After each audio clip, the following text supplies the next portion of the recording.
Agusta Westland ഇടപാടിലെ ഇടനിലക്കാരൻ Christian Michel സോണിയാഗാന്ധിയുടെ പേര് പരാമർശിച്ചതായി enforcement directorate. Italian സ്ത്രീയുടെ മകൻ രാജ്യത്തിന്റെ പ്രധാനമന്ത്രിയാകാൻ പോകുന്നതിനെപ്പറ്റിയും മിഷേൽ പറഞ്ഞെന്ന് എൻഫോഴ്സ്മെന്റ് അഭിഭാഷകൻ കോടതിയെ അറിയിച്ചു. മിഷേലിനെ ഡൽഹി പട്യാല ഹൌസ് കോടതി 7 ദിവസത്തേക്ക് കൂടി എൻഫോഴ്സ്മെന്റ് ഡയറക്ടറേറ്റ് കസ്റ്റഡിയിൽ വിട്ടു. ക്രിസ്റ്റ്യൻ മിഷേലിനെ 7 ദിവസത്തേക്ക് കൂടി കസ്റ്റഡിയിൽ ആവശ്യപ്പെട്ടുകൊണ്ടാണ് എൻഫോഴ്സ്മെന്റ് ഡയറക്ടറേറ്റ് അഭിഭാഷകൻ ചോദ്യം ചെയ്യലിൽ ലഭിച്ച വിവരങ്ങൾ കോടതിയെ അറിയിച്ചത്. ചോദ്യം ചെയ്യലിനിടെ മിഷേൽ മിസിസ് ഗാന്ധിയുടെ പേര് പറഞ്ഞു. എന്നാൽ അത് ഏത് സാഹചര്യത്തിലാണെന്ന് ഇപ്പോൾ വിശദീകരിക്കാനാകില്ല. മിസിസ് ഗാന്ധിയെപ്പറ്റിയുള്ള ചോദ്യങ്ങളെ എങ്ങനെ നേരിടണമെന്നാരാഞ്ഞ് മിഷേൽ തന്റെ അഭിഭാഷകന് കുറിപ്പ് നൽകിയതായും എൻഫോഴ്സ്മെന്റ് ഡയറക്ടറേറ്റ് വെളിപ്പെടുത്തി.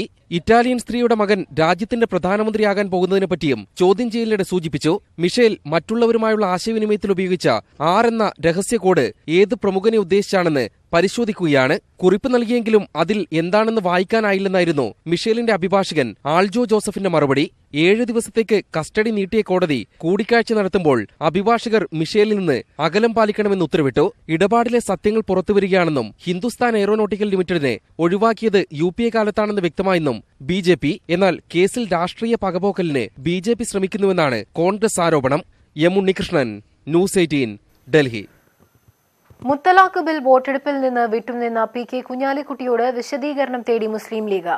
ചന്ദ്രിക ദിനപത്രത്തിന്റെ യോഗത്തിൽ പങ്കെടുക്കാനുള്ളതുകൊണ്ടാണ് സഭയിൽ പോകാതിരുന്നതെന്നാണ് കുഞ്ഞാലിക്കുട്ടി നൽകിയ വിശദീകരണം. കുഞ്ഞാലിക്കുട്ടിക്ക് ജാഗ്രത കുറവുണ്ടായെന്ന് സാദിഖ് അലി ശിഹാബ് തങ്ങൾ പ്രതികരിച്ചു. മുത്തലാഖ് പോലെ അതീവ നിർണായകമായ ബില്ലിന്റെ വോട്ടെടുപ്പിൽ നിന്നും വിട്ടുനിന്ന സാഹചര്യം വിശദീകരിക്കാനാണ് PK കുഞ്ഞാലിക്കുട്ടിയോട് ആവശ്യപ്പെട്ടിരിക്കുന്നത്. കുഞ്ഞാലിക്കുട്ടി ഇന്നലെ പുറത്തിറക്കിയ വിശദീകരണം തൃപ്തികരമല്ലെന്ന പൊതുവികാരത്തെ തുടർന്നാണ് പാണക്കാട് ഹൈദരലി ശിഹാബ് തങ്ങൾ വിഷയത്തിൽ നേരിട്ടിടപെട്ടത്. പാർട്ടിയിലെ ഉന്നത നേതാക്കളും താഴെത്തട്ടിലെ അംഗങ്ങളും ഒരുപോലെ പ്രശ്നത്തിൽ വിമർശനം ഉന്നയിക്കുന്ന സാഹചര്യത്തിലാണ് നടപടി. എന്നാൽ ചന്ദ്രിക പത്രത്തിന്റെ യോഗത്തിൽ പങ്കെടുക്കാനുള്ളതുകൊണ്ടാണ് പാർലമെന്റിൽ എത്താൻ കഴിയാതിരുന്നതെന്നാണ് കുഞ്ഞാലിക്കുട്ടി പാണക്കാട് തങ്ങൾക്ക് നൽകിയ വിശദീകരണം. ഞാൻ കല്യാണത്തിന് വേണ്ടി മാത്രം പോയതല്ല. 3 hours 3 മണിക്കൂറാണ് ചന്ദ്രിക പത്രത്തിന്റെ പ്രതിസന്ധി സംബന്ധിച്ച മീറ്റിംഗിൽ ഞാൻ ആ ദിവസം അറ്റൻഡ് ചെയ്തു. PK കുഞ്ഞാലിക്കുട്ടിക്ക് ജാഗ്രത കുറവുണ്ടായെന്ന് ലീഗ് നേതാവ് സാദിഖ് അലി തങ്ങൾ പ്രതികരിച്ചു. അതല്ല, അതിപ്പോ അവിടെ ജാഗ്രത കുറവുണ്ടായിട്ടുണ്ട് എന്നുള്ള കാര്യം പാർട്ടിക്ക് ബോധ്യപ്പെട്ടു. അപ്പൊ അതിന്റെ അടിസ്ഥാനത്തിൽ വിശദീകരണം തേടിയത് നേരിട്ട് വിഷയം തേടി. പാണക്കാട് തങ്ങളെടുത്ത തീരുമാനത്തെക്കുറിച്ച് കൂടുതൽ എന്തെങ്കിലും പറയാൻ ആളല്ലെന്നായിരുന്നു ET മുഹമ്മദ് ബഷീറിന്റെ വിശദീകരണം.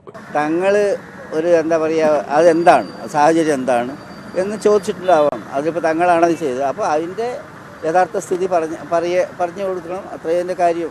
മുത്തലാഖ് ബില്ലിൽ രേഖപ്പെടുത്താതെ പോയ കുഞ്ഞാലിക്കുട്ടിയുടെ വോട്ട് മുസ്ലിം ലീഗിനെ വലിയ പ്രതിസന്ധിയിലേക്കാണ് തള്ളിവിട്ടിരിക്കുന്നത്. പാർട്ടിയിലെ ആഭ്യന്തര കലഹങ്ങൾ പുറത്തറിയിക്കാതിരുന്ന കുഞ്ഞാലിക്കുട്ടിയുടെ തന്ത്രങ്ങളും ഇത്തവണ പാളി. മലപ്പുറത്തുനിന്നും CV അനുമോദ്, ന്യൂസ് 18. മുത്തലാഖ് വോട്ടെടുപ്പിൽ നിന്നും വിട്ടുനിന്ന PK കുഞ്ഞാലിക്കുട്ടിയുടെ നടപടിയിൽ പരസ്യ പ്രതിഷേധം. INL കുഞ്ഞാലിക്കുട്ടിയുടെ വീട്ടിലേക്ക് നടത്തിയ മാർച്ച് പോലീസ് തടഞ്ഞു. കുഞ്ഞാലിക്കുട്ടിക്ക് പിന്തുണ പ്രഖ്യാപിച്ച് BJP രംഗത്തെത്തി.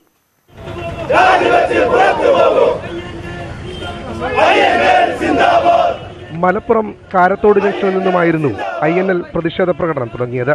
കുഞ്ഞാലിക്കുട്ടിയുടെ വീടിന് മീറ്ററുകൾക്കകലെ പോലീസ് പ്രകടനം തടഞ്ഞു.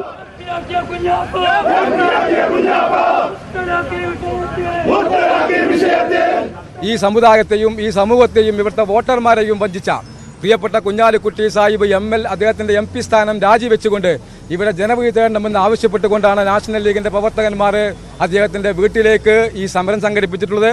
മുസ്ലിം ലീഗിന്റെ താഴെത്തട്ടിലെ പ്രവർത്തകരാണ് സമൂഹ മാധ്യമങ്ങളിലൂടെ കുഞ്ഞാലിക്കുട്ടിക്കെതിരെ വിമർശനം ഉന്നയിക്കുന്നത്. ET മുഹമ്മദ് ബഷീറിനെയും കുഞ്ഞാലിക്കുട്ടിയെയും താരതമ്യം ചെയ്തുള്ള പോസ്റ്റുകളും അനവധിയുണ്ട്. വോട്ടെടുപ്പിൽ നിന്ന് വിട്ടുനിന്ന് കുഞ്ഞാലിക്കുട്ടി പ്രകടിപ്പിച്ച വികാരം പരസ്യമായി പ്രഖ്യാപിക്കാൻ കൂടുതൽ നേതാക്കൾ തയ്യാറാകണമെന്നായിരുന്നു BJP ജനറൽ സെക്രട്ടറി MD രമേശിന്റെ ഫേസ്ബുക്ക് കുറിപ്പ്. ന്യൂസ് 18, മലപ്പുറം. ചന്ദ്രിക ദിനപത്രത്തിന്റെ പേരിൽ ഒരു യോഗവും നടന്നിട്ടില്ലെന്ന് മന്ത്രി KT ജലീൽ ന്യൂസ് 18നോട്. അങ്ങനെയെങ്കിൽ യോഗത്തിന്റെ വിവരങ്ങൾ പുറത്തുവിടണമെന്നും അദ്ദേഹം ആവശ്യപ്പെട്ടു. വളരെ സുപ്രധാനമായിട്ടുള്ള ഒരു ഡിസ്കഷനായിരുന്നു ഇന്ത്യയുടെ പാർലമെന്റിൽ നടന്നത്. അതിനെതിരായി ഒരു വോട്ട് രേഖപ്പെടുത്തുക എന്നുള്ളത് ലീഗിനെ സംബന്ധിച്ചിടത്തോളം ഒരു ജീവൽ മരണ പ്രശ്നം തന്നെയാണ്. അതിന് ന്യായമായിട്ട് ശ്രീ PK കുഞ്ഞാലിക്കുട്ടി പറഞ്ഞിരിക്കുന്നത് അദ്ദേഹം ചന്ദ്രികയുടെ ഒരു സുപ്രധാനമായിട്ടുള്ള യോഗത്തിൽ സംബന്ധിക്കാൻ വേണ്ടി ഇവിടെ നിൽക്കേണ്ടി വന്നതുകൊണ്ടാണ് ഡൽഹിയിലേക്ക് പോകാൻ കഴിയാതിരുന്നത് എന്നാണ്.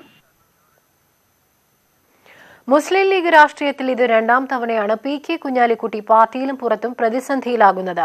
ഐസ്ക്രീം കേസിൽ ആരോപണ വിധേയനായ ശേഷം നടന്ന കുറ്റിപ്പുറം തിരഞ്ഞെടുപ്പിലേറ്റ പരാജയത്തെ തുടർന്നാണ് മുൻപ് കുഞ്ഞാലിക്കുട്ടി പാർട്ടിയിൽ ഒറ്റപ്പെട്ടത്. മുത്തലാഖ് വിവാദമുണ്ടാക്കിയ പ്രതിച്ഛായ നഷ്ടം കുഞ്ഞാലിക്കുട്ടിയുടെ ലോക്സഭാ സ്ഥാനാർത്ഥിത്വത്തിന് പോലും വെല്ലുവിളിയായേക്കാം. ഐസ്ക്രീം കേസ് കത്തിപ്പടർന്ന 2006 നിയമസഭാ തെരഞ്ഞെടുപ്പിൽ കുഞ്ഞാലിക്കുട്ടിക്ക് അടിപതറിയ കാലം. മുസ്ലിം ലീഗ് ശക്തി കേന്ദ്രങ്ങളിൽ പലതിലും തിരിച്ചടിയേറ്റപ്പോൾ കുഞ്ഞാലിക്കുട്ടി പ്രതിസ്ഥാനത്ത് നിർത്തപ്പെട്ടു. പാർട്ടിയിൽ ഒറ്റപ്പെട്ട കുഞ്ഞാലിക്കുട്ടിക്ക് ജനറൽ സെക്രട്ടറി സ്ഥാനം നഷ്ടപ്പെട്ടു. സമാനമായ സാഹചര്യമാണ് മുത്തലാഖ് വിവാദത്തിലൂടെ ഇപ്പോൾ നേരിടുന്നത്. പാർട്ടിയിൽ ഏറെക്കുറെ ഒറ്റപ്പെട്ട അവസ്ഥ. പ്രതിരോധിക്കാൻ നേതാക്കൾ ആരും രംഗത്തില്ല. പ്രിയ നേതാവായ കുഞ്ഞാപ്പയ്ക്കെതിരെ പ്രവർത്തകർ പരസ്യമായി രംഗത്തു വരുന്ന സാഹചര്യം മുമ്പില്ലാത്തതാണ്. യൂത്ത് ലീഗ്, MSF മണ്ഡലം പഞ്ചായത്ത് ഭാരവാഹികൾ പോലും സമൂഹമാധ്യമങ്ങളിൽ വിമർശനമുന്നയിച്ചു. സാഹചര്യം ഗുരുതരമാണെന്ന് ബോധ്യപ്പെട്ടതോടെയാണ് വിശദീകരണം തേടാൻ പാർട്ടി സംസ്ഥാന പ്രസിഡന്റ് തീരുമാനിച്ചത്. 2006 തിരിച്ചടിയിൽ ഒരു വർഷത്തിനകം ജനറൽ സെക്രട്ടറി പദത്തിലേക്ക് തന്നെ തിരിച്ചുവന്ന കുഞ്ഞാലിക്കുട്ടി എതിരാളികളെ നിഷ്പ്രഭരാക്കി. പക്ഷേ അണികൾ വൈകാരികമായി കാണുന്ന മുത്തലാഖ് വിഷയത്തിൽ കുഞ്ഞാലിക്കുട്ടിയുടെ പ്രതിച്ഛായയിലുണ്ടായ കറ എളുപ്പമൊന്നും മായാനിടയില്ല. ലോക്സഭാ തെരഞ്ഞെടുപ്പിന് മാസങ്ങൾ ബാക്കി നിൽക്കെയാണ് ദേശീയ രാഷ്ട്രീയത്തിൽ PK കുഞ്ഞാലിക്കുട്ടിയുടെ ഇടപെടൽ പോലും ചോദ്യം ചെയ്യുന്ന വിവാദമുണ്ടായിരിക്കുന്നത്. മലപ്പുറത്ത് വീണ്ടും മത്സരിക്കാനൊരുങ്ങിയിരുന്ന PK കുഞ്ഞാലിക്കുട്ടി പുതിയ സാഹചര്യത്തിൽ പുനരാലോചന നടത്തേണ്ടി വരും. കോഴിക്കോട് നിന്നും മുഹമ്മദ് ഷഹീദ്, News 18. പ്രതിപക്ഷ എതിർപ്പിനിടെ ലോക്സഭ കടന്ന മുത്തലാഖ് ബില്ല് തിങ്കളാഴ്ച രാജ്യസഭയിൽ. ബില്ല് പരിഗണിക്കുന്നതിന് മുൻപ് തന്നെ സെലക്ട് കമ്മിറ്റിക്ക് വിടണമെന്നാവശ്യപ്പെട്ട് ഇടതെമ്പിമാർ രാജ്യസഭാ അധ്യക്ഷന് കത്തു നൽകി. സഭയിൽ സ്വീകരിക്കേണ്ട തന്ത്രങ്ങൾക്ക് രൂപം നൽകാൻ പ്രതിപക്ഷ പാർട്ടികൾ തിങ്കളാഴ്ച യോഗം ചേരും. സർക്കാരിന് ഭൂരിപക്ഷമുള്ള ലോക്സഭയിൽ അനായാസം പാസാക്കിയെടുത്ത മുത്തലാഖ് ബിൽ രാജ്യസഭയിൽ പാസാക്കുക എളുപ്പമാകില്ല. 73 അംഗങ്ങളുള്ള BJP ഏറ്റവും വലിയ ഒറ്റകക്ഷിയാണെങ്കിലും സഭയിൽ ഭൂരിപക്ഷമില്ല.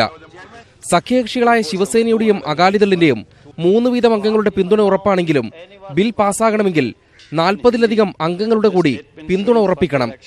ഇതിനായി സർക്കാർ പ്രാദേശിക പാർട്ടികളുമായി അനൗപചാരിക ചർച്ചകൾ തുടങ്ങിക്കഴിഞ്ഞു.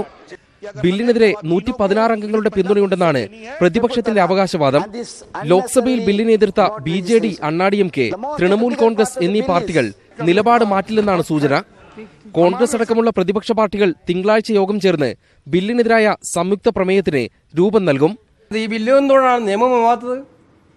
ബില്ല് രാജ്യസഭയിൽ പോയപ്പോൾ കോൺഗ്രസ് തന്നെയാണ് ഈ ബില്ല് അനുവദിക്കില്ല, രീതിയിൽ പാസ്സാക്കാൻ പാടില്ല, അനുവദിക്കില്ല നിലപാട് കോൺഗ്രസ് ശക്തമായി എടുത്തു.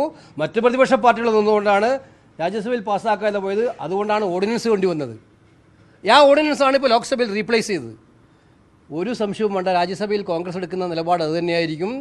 ഈ ബില്ല് ഇതേ രീതിയിൽ പാസ്സാക്കാൻ ഒരു കാരണവശാലും കോൺഗ്രസ് രാജ്യസഭയിൽ അനുവദിക്കില്ല. ബിൽ രാജ്യസഭ പരിഗണിക്കാതെ നേരിട്ട് സെലക്ട് കമ്മിറ്റിക്ക് വിടണമെന്നാവശ്യപ്പെട്ട് ഇടത് MPമാർ രാജ്യസഭാ അധ്യക്ഷന് കത്ത് നൽകി. സർക്കാരും പ്രതിപക്ഷവും തമ്മിലുള്ള ശക്തമായ ഏറ്റുമുട്ടലിലാണ് മുത്തലാഖ് ബില്ലിൽ രാജ്യസഭ സാക്ഷ്യം വഹിക്കുക. രാജ്യസഭാ ഉപാധ്യക്ഷ തിരഞ്ഞെടുപ്പിലേതുപോലെ പ്രതിപക്ഷത്ത് ചേരിതിരിവുണ്ടായാൽ മാത്രമേ ബിൽ പാസ്സാകാൻ സാധ്യതയുള്ളൂ. ഡൽഹിയിൽ നിന്നും M. ഉണ്ണികൃഷ്ണൻ, News 18. അധികാരത്തിൽ തുടരാൻ മുഖ്യമന്ത്രി പിണറായി വിജയൻ വർഗീയത വളർത്തുകയാണെന്ന ആരോപണവുമായി രമേശ് ചെന്നിത്തല. മുഖ്യമന്ത്രി കേരളത്തെ ഭ്രാന്താലയമാക്കുകയാണ്. വനിതാ മതിലിനെതിരെയുള്ള UDFന്റെ വനിതാ സംഗമത്തിൽ സംസാരിക്കുകയായിരുന്നു പ്രതിപക്ഷ നേതാവ്. അതേസമയം സർക്കാർ പണം ചെലവഴിച്ചല്ല വനിതാ മതിലെന്ന് മന്ത്രി തോമസ് ഐസക് പ്രതികരിച്ചു. വനിതാ മതിലിന് ദിവസങ്ങൾ മാത്രം ശേഷിക്കെ പരിപാടിക്കെതിരായ പ്രതിഷേധങ്ങൾ തുടരുന്നതിനിടെയാണ് ജില്ലാ കേന്ദ്രങ്ങളിൽ UDF വനിതാ സംഗമം സംഘടിപ്പിച്ചത്. സർക്കാർ സംവിധാനങ്ങൾ ഉപയോഗിച്ച് പരിപാടി നടത്തുന്നതിനെതിരെയായിരുന്നു UDFന്റെ പ്രതിഷേധം. സെക്രട്ടേറിയറ്റിന് മുന്നിലെ സംഗമം പ്രതിപക്ഷ നേതാവ് രമേശ് ചെന്നിത്തല ഉദ്ഘാടനം ചെയ്തു. ഒരു വിഭാഗം ഹിന്ദു സംഘടനകളെ ഉൾക്കൊള്ളിച്ചുകൊണ്ടുള്ള വനിതാ മതിലിലൂടെ നവോത്ഥാനത്തെ തകർക്കാനാണ് മുഖ്യമന്ത്രിയുടെ ശ്രമമെന്ന് ചെന്നിത്തല പറഞ്ഞു. ഈ മതിൽ ഒരു വർഗീയ മതിലാണെന്ന് ഞങ്ങൾ പറയാനുള്ള കാരണം ഏതാനും ഹിന്ദു സംഘടനകളെ മാത്രം വിളിച്ചുകൊണ്ട് നടത്തുന്ന മതിലായിട്ടാണ്. ഇതിൽ മതന്യൂനപക്ഷങ്ങൾക്ക് സ്ഥാനമില്ല. അയ്യപ്പ ജ്യോതിയുമായി BJPയും വനിതാ മതിലുമായി LDFും കളം നിറയുമ്പോൾ UDF കാഴ്ചക്കാരാകുന്നുവെന്ന വിമർശനത്തിന് മറുപടി നൽകാൻ കൂടിയായിരുന്നു ജില്ലാ കേന്ദ്രങ്ങളിലെ വനിതാ സംഗമം. അതേസമയം ആരോപണം നിഷേധിച്ച് ധനമന്ത്രി രംഗത്തെത്തി. വനിതാ മതിലിനായി ആരെയും നിർബന്ധിക്കുന്നില്ലെന്നാണ് മന്ത്രിയുടെ നിലപാട്. വിപുലമായ സാമൂഹിക സംഘടനകളുടെ പിന്തുണയൊന്നുമില്ലാതെ കേരളത്തിൽ എത്ര പ്രാവശ്യം ഇടതുപക്ഷം തെക്ക് വടക്ക് മനുഷ്യ മതിലുകളും ശൃംഖലകളും തീർത്തിട്ടുണ്ട്. അതൊന്നും സർക്കാരിൽ നിന്നോ പൈസ വാങ്ങിച്ചിട്ടോ ആരെങ്കിലും നിർബന്ധിച്ച് പങ്കെടുപ്പിച്ചിട്ടൊന്നുമല്ല. അതിൽ നിന്ന് എന്ത് വ്യത്യസ്തത ഇപ്പോൾ ഉള്ളത്? കോഴിക്കോട് സംഘടിപ്പിച്ച വനിതാ സംഗമം MK രാഘവൻ MPയും പാലക്കാട് ജോണി നെല്ലൂരും ഉദ്ഘാടനം ചെയ്തു. News desk news 18. വനിതാ മതിൽ പരിപാടിയിൽ പങ്കെടുക്കാൻ ജീവനക്കാർക്ക് സർക്കുലർ നൽകി വകുപ്പ് മേധാവികൾ. തിരുവനന്തപുരം മെഡിക്കൽ കോളേജിലെ ജീവനക്കാർ പങ്കെടുക്കണമെന്നാവശ്യപ്പെട്ട് പ്രിൻസിപ്പലും ടെക്കികളെ പങ്കെടുപ്പിക്കണമെന്നാവശ്യപ്പെട്ട് കളക്ടറും സർക്കുലർ ഇറക്കി. വനിതാ മതിലുമായി ബന്ധപ്പെട്ട് മുഖ്യമന്ത്രിയോട് 10 ചോദ്യവുമായി പ്രതിപക്ഷ നേതാവ് രമേശ് ചെന്നിത്തലയും രംഗത്തെത്തി. തിരുവനന്തപുരം മെഡിക്കൽ കോളേജിലെ പ്രിൻസിപ്പാലിന്റെ സർക്കുലർ ഇങ്ങനെ: അധ്യാപകരും ഡോക്ടർമാരും ഉൾപ്പെടെ എല്ലാ വനിതാ ജീവനക്കാരും മെഡിക്കൽ, പാരാമെഡിക്കൽ വിദ്യാർത്ഥിനികളും വനിതാ മതിലിൽ പങ്കെടുക്കണം. ഇതിനായി medical college, dental college, nursing college, SIT ആശുപത്രി എന്നിവിടങ്ങളിൽ നിന്ന് വാഹന സൗകര്യവും ഏർപ്പെടുത്തിയിട്ടുണ്ട്. വിവിധ വകുപ്പുകൾ യോഗം ചേർന്ന് ഒരുക്കങ്ങൾ തുടങ്ങണമെന്നും നിർദ്ദേശിക്കുന്നു. ടെക്കികളെ പങ്കെടുപ്പിക്കണമെന്നാവശ്യപ്പെട്ട് ജില്ലാ കളക്ടർ ടെക്നോ പാർക്ക് CEOയ്ക്കാണ് കത്ത് നൽകിയത്. വിദ്യാർത്ഥിനികളും വനിതാ ജീവനക്കാരും പങ്കെടുക്കണമെന്നാവശ്യപ്പെട്ട് സാങ്കേതിക സർവകലാശാല ഡയറക്ടറും സർക്കുലർ ഇറക്കി. വനിതാ മതിലിന്റെ ലക്ഷ്യത്തെ ചോദ്യം ചെയ്ത പ്രതിപക്ഷ നേതാവ് രംഗത്തെത്തി. പുരുഷന്മാരെയും ന്യൂനപക്ഷങ്ങളെയും വനിതാ മതിലിൽ നിന്ന് ഒഴിവാക്കിയത് എന്തിനെന്ന് രമേശ് ചെന്നിത്തല ചോദിക്കുന്നു. ഇതിനിടെ മന്ത്രിമാർക്ക് വിവിധ ജില്ലകളുടെ ചുമതല നൽകി തീരുമാനമായി. മുഖ്യമന്ത്രി തിരുവനന്തപുരം ജില്ലയിലാണ് പങ്കെടുക്കുന്നത്. ന്യൂസ് 18 തിരുവനന്തപുരം. വനിതാ മതിൽ വർഗീയ മതിലല്ലെന്ന് തുഷാർ വെള്ളാപ്പള്ളി. വനിതാ മതിലിനെതിരെ BJPയും UDFും ശക്തമായ പ്രതിരോധം തീർക്കുന്നതിനിടെയാണ് തുഷാർ വെള്ളാപ്പള്ളി നിലപാട് ആവർത്തിച്ചത്. തുഷാർ വെള്ളാപ്പള്ളി വനിതാ മതിലിൽ പങ്കെടുത്താൽ അപ്പോൾ പ്രതികരിക്കാമെന്നായിരുന്നു BJP ജനറൽ സെക്രട്ടറി AN രാധാകൃഷ്ണന്റെ പ്രതികരണം. അയ്യപ്പ ജ്യോതിയിൽ പങ്കെടുക്കാത്തത് ചർച്ചയായതിനു പിന്നാലെയാണ് വനിതാ മതിലിന് തുഷാർ വെള്ളാപ്പള്ളി പൂർണ്ണ പിന്തുണ അറിയിച്ചത്. നവോത്ഥാന മൂല്യങ്ങളോട് സംഘടനകൾ പ്രഖ്യാപിക്കുന്ന ഐക്യദാർഢ്യമാണ് വനിതാ മതിൽ. ഇത് വർഗീയ മതിലാണെന്ന് എനിക്ക് തോന്നുന്നില്ല. ഗവൺമെന്റ് നടത്തുന്ന ഒരു പരിപാടി, ആ പരിപാടിയിൽ അതിന് സഹകരിക്കാൻ കഴിയുന്നവർ സഹകരിക്കുക എന്നുള്ളതല്ലാതെ അതിനപ്പുറത്തേക്ക് വരുന്നൊരു കാര്യം. അവർ തന്നെ പറയുന്നത് എന്താണ്? വനിതാ മതിൽ എന്ന് പറയുന്നത് SNDP വളരെ വ്യക്തമായി പറഞ്ഞിട്ടുണ്ട്. വനിതാ മതിലിന്റെ സ്ഥാനം ഏറ്റെടുക്കുമ്പോൾ തന്നെ പറഞ്ഞിട്ടുണ്ട്, ഒരു കാരണവശാലും ഇത് ശബരിമലയ്ക്കെതിരാണെന്നുണ്ടെങ്കിൽ SNDP അതിനകത്തുണ്ടാകില്ല എന്നും വളരെ വ്യക്തമായി പറഞ്ഞിട്ടുള്ളതാണ്. വനിതകളാണ് മതിലിൽ പങ്കെടുക്കുന്നതെന്നും കുടുംബത്തിൽ ആരെങ്കിലും പങ്കെടുക്കുമെന്ന് അറിയില്ലെന്നുമായിരുന്നു പങ്കാളിത്തത്തെക്കുറിച്ചുള്ള ചോദ്യത്തിന് തുഷാറിന്റെ മറുപടി. ഭാര്യയും മകൻ തുഷാറിന്റെ ഭാര്യയും മതിലിൽ പങ്കെടുക്കുമെന്ന് ഇന്നലെ വെള്ളാപ്പള്ളി നടേശൻ പറഞ്ഞിരുന്നു. തുഷാർ വെള്ളാപ്പള്ളി മതിലിൽ പങ്കെടുത്താൽ അപ്പോൾ പ്രതികരിക്കാമെന്ന് BJP സംസ്ഥാന ജനറൽ സെക്രട്ടറി AN രാധാകൃഷ്ണൻ. അല്ല, അപ്പോൾ പറയാം, സർക്കാർ അവരുടെ നിലപാട് വ്യക്തമാക്കട്ടെ. കാരണം സർക്കാർ എന്താ പറയണേ, ഇത് എന്തിനു വേണ്ടിയാണ് മതിൽ, അതിനെ സംബന്ധിച്ച് ബാക്കി നമുക്ക് നോക്കാം. BDJs NDAയുമായി വീണ്ടും അകലുന്നുവെന്ന റിപ്പോർട്ടുകൾക്കിടയിലാണ് തുഷാർ വെള്ളാപ്പള്ളി സർക്കാരും CPMും നേതൃത്വം നൽകുന്ന വനിതാ മതിലിന് ക്ലീൻ ചിറ്റ് നൽകിയത്. News desk news 18. വനിതാ മതിൽ സംഘാടനത്തിന്റെ പേരിൽ തൊഴിലുറപ്പ് പണി തടസ്സപ്പെട്ടെന്ന പരാതി. മലമ്പുഴ പഞ്ചായത്ത് 1-ാം വാർഡിലുള്ളവരാണ് പ്രതിഷേധവുമായി രംഗത്തെത്തിയത്.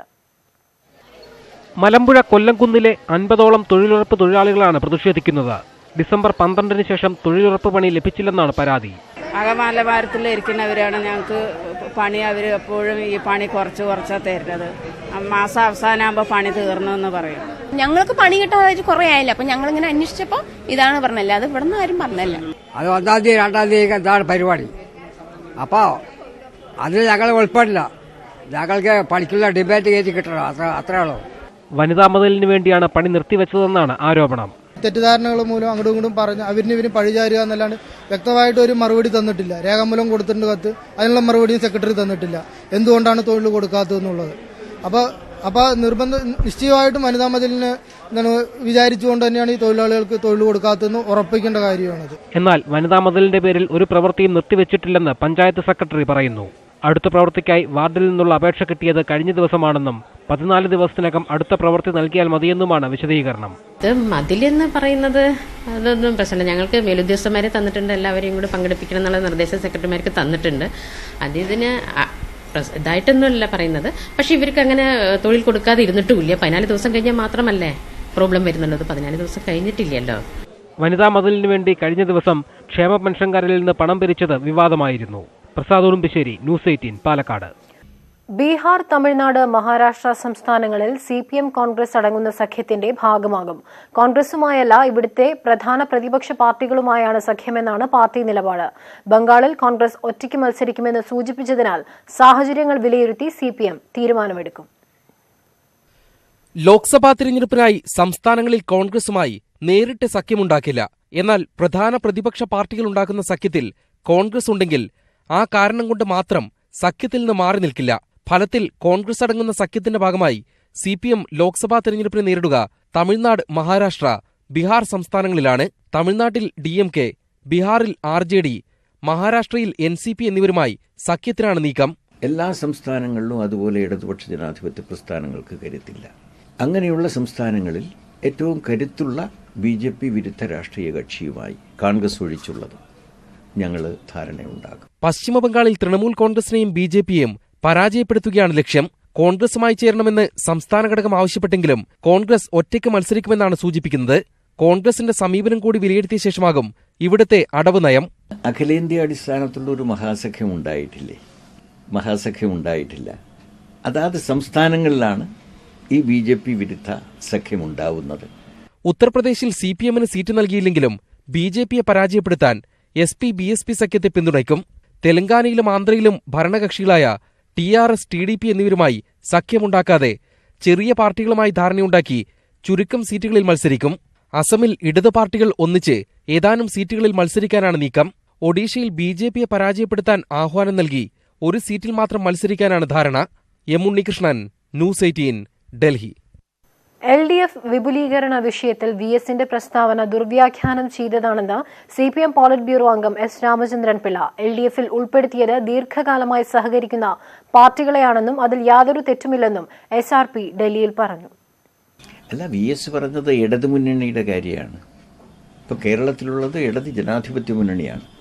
ഈ കക്ഷികൾക്ക് ഇടതുമുന്നണിയിൽ സ്ഥാനമുണ്ടാവില്ല, പക്ഷേ ഇടതുപക്ഷ ജനാധിപത്യ മുന്നണിയിൽ സ്ഥാനമുണ്ട്. അവരെത്രയോ കാലമായി സഹകരിച്ചു വരുന്നവരാണ്. അനൗപചാരികമായ ആ ബന്ധം ഇപ്പോൾ ഔപചാരികമാക്കി എന്നുള്ളത് മാത്രമാണ്. ക്ഷേത്രാചാരങ്ങളും വിശ്വാസവും സർക്കാർ സംരക്ഷിക്കുമെന്ന് കടകംപള്ളി സുരേന്ദ്രൻ. ഭരണഘടനയാണ് ഏറ്റവും മുകളിൽ. ഭരണഘടന അനുസരിക്കുന്ന സർക്കാർ കോടതി വിധി നടപ്പാക്കാൻ ബാധ്യസ്ഥനാണെന്നും കടകംപള്ളി തൃശൂരിൽ പറഞ്ഞു. ശബരിമലയെ ഒരു സംഘർഷ ഭൂമിയാക്കാനായിട്ട് ഗവൺമെന്റ് അനുവദിക്കാനാവില്ല. സുഗമമായ മകരവിളക്ക് തീർത്ഥാടന കാലമാകും ശബരിമലയിലെന്ന് DGP ലോക്നാഥ് ബെഹ്റ. തീർത്ഥാടകർക്ക് ഒരു ബുദ്ധിമുട്ടും ഉണ്ടാകാതെ നോക്കും. യുവതികൾ എത്തിയാലും നിയമം പാലിക്കേണ്ടവരാണ് പോലീസെന്നും DGP തിരുവനന്തപുരത്ത് പറഞ്ഞു. കൊല്ലം പവിത്രേശ്വരത്ത് CPM ബ്രാഞ്ച് സെക്രട്ടറിയെ കുത്തിക്കൊലപ്പെടുത്തി. പവിത്രേശ്വരം സ്വദേശി ദേവദത്തനാണ് കൊല്ലപ്പെട്ടത്. വ്യാജ മദ്യമാഫിയാണ് കൊലപാതകത്തിന് പിന്നിലെന്നാണ് CPM ആരോപണം. ദേവദത്തനെ ആദ്യം തലക്കടിക്കുകയും പിന്നീട് കുത്തുകയുമായിരുന്നു എന്നാണ് പോലീസ് നൽകുന്ന വിവരം. ഈ സ്ഥലത്ത് പോലീസും വ്യാജ മദ്യമാഫിയയുമായി തർക്കങ്ങൾ നിലനിന്നിരുന്നു. സംഭവത്തിൽ പ്രതിഷേധിച്ച് CPM നാളെ പവിത്രേശ്വരം പഞ്ചായത്തിൽ ഹർത്താൽ ആചരിക്കും. കൊലപാതകത്തിന് പിന്നിൽ കോൺഗ്രസ് ആണെന്ന് CPM ആരോപിച്ചു. കോഴിക്കോട് കൊടുവള്ളി പാലോറ മലയിൽ വീണ്ടും അനധികൃത നിർമ്മാണം. ജിയോളജിസ്റ്റിന്റെയും ഭൂജല വകുപ്പിന്റെയും നിർദ്ദേശം മറികടന്നാണ് പാലോറ മലയിൽ വീണ്ടും നിർമ്മാണ പ്രവർത്തനങ്ങൾ തുടങ്ങിയിരിക്കുന്നത്. റിസോർട്ടിനു വേണ്ടി ഹെലിപാഡ് അടക്കമുള്ള നിർമ്മാണങ്ങൾ നടക്കുന്നത് പഞ്ചായത്തിന്റെ ഒത്താശയോടെയാണ് എന്നാണ് ആരോപണം. ഉരുൾപൊട്ടൽ സാധ്യതയുള്ളതിനാൽ മലയിൽ അനധികൃത നിർമ്മാണ പ്രവർത്തനങ്ങൾ നടത്തുന്നത് തടഞ്ഞ് കഴിഞ്ഞ സെപ്റ്റംബറിലാണ് പഞ്ചായത്ത് സ്റ്റോപ്പ് മെമ്മോ നൽകിയത്. പരിസ്ഥിതി ആഘാത പഠനം നടത്തിയ ശേഷമേ നിർമ്മാണ പ്രവർത്തനങ്ങൾ പാടുള്ളൂവെന്ന് കാണിച്ച് മൈനിംഗ് ആൻഡ് ജിയോളജി വകുപ്പും ഭൂജല വകുപ്പും സർക്കാരിന് റിപ്പോർട്ട് നൽകിയിരുന്നു. എന്നാൽ ഈ നിർദ്ദേശം മറികടന്ന് യാതൊരു പഠനവും നടത്താതെ നിർമ്മാണ പ്രവർത്തനങ്ങൾക്കുള്ള സ്റ്റോപ്പ് മെമ്മോ പഞ്ചായത്ത് പിൻവലിച്ചു. പ്ലാൻ സംബന്ധമായ കാര്യങ്ങളിലൊക്കെ തന്നെയുള്ള സർട്ടിഫിക്കറ്റുകൾ വെച്ചിട്ടാണ് പ്രവൃത്തി നടക്കുന്നത്. പക്ഷേ പരിസ്ഥിതി സംബന്ധമായിട്ടുള്ള പരിസ്ഥിതി ആഘാതവുമായിട്ട് ബന്ധപ്പെട്ടുള്ള യാതൊരു പഠനവും നടത്തിയിട്ടില്ല എന്നാണ് ഞങ്ങൾക്ക് വ്യക്തമായിട്ട് മനസ്സിലാക്കാൻ കഴിഞ്ഞത്. ഇതോടെയാണ് റിസോർട്ടിനും കൺവെൻഷൻ സെന്ററിനും ഹെലിപ്പാഡിനുമായി മലയിടിച്ച് പൈലിംഗ് നടത്തിയുള്ള നിർമ്മാണ പ്രവർത്തനങ്ങൾ ഇവിടെ വീണ്ടും ആരംഭിച്ചിരിക്കുന്നത്. പ്രകൃതി ദുരന്ത സാധ്യതയുള്ള പാലോറ മലയുടെ അടിവാരത്ത് ആയിരക്കണക്കിന് കുടുംബങ്ങളാണ് കഴിയുന്നത്.